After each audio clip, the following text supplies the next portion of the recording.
একটা ফুটেজ দলকে বার করতে পারেন যে হিরো আলম তারেক জিয়ার নামে কিছু বলছে। হিরো আলমকে কান ধরে উঠবস।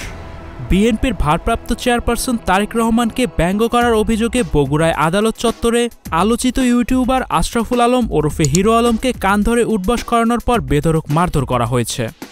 রোববার দুপুরে হিরো আলম 2018 সালের জাতীয় সংসদ নির্বাচনে বগুড়া 4 আসন প্রচারণার সময় মারধর ও 2023 সালের 1 ফেব্রুয়ারি একই আসনে উপনির্বাচনে কারচুপির অভিযোগ এনে মামলা দায়ের করেন।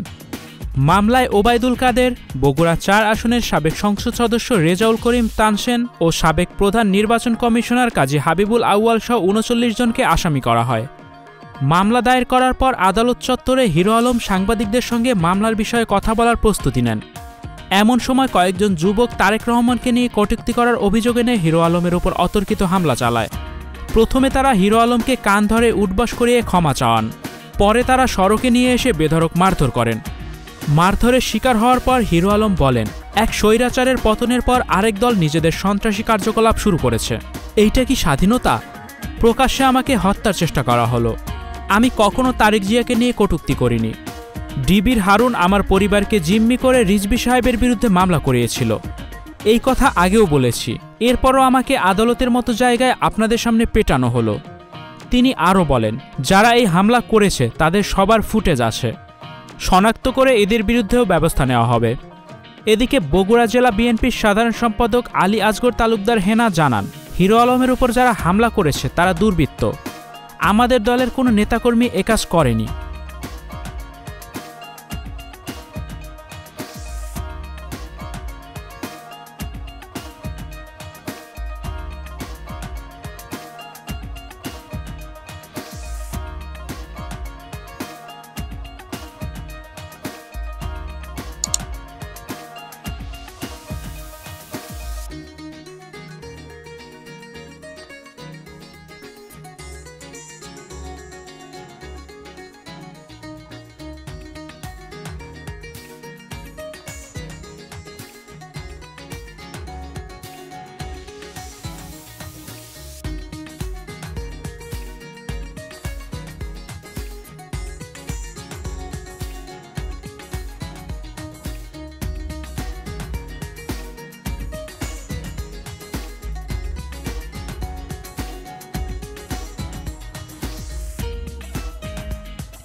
স্টুডিও 4D আপনাদের জন্য নিয়ে এসেছে শুটিং হাউস এবং শীতাতাপ নিয়ন্ত্রিত স্টুডিও সুবিধা, আছে অত্যাধুনিক মেকআপ রুম, এছাড়াও পাচ্ছেন বিভিন্ন ধরনের সিনের ক্যামেরা ও শুটিং লাইটের সুবিধা। বিস্তারিত জানতে এখনই কল করুন 01974860664। হাউসটি দেখতে চলে আসুন আমাদের ঠিকানায়, সেক্ষেত্রে রোড নাম্বার 9, বাড়ি 24।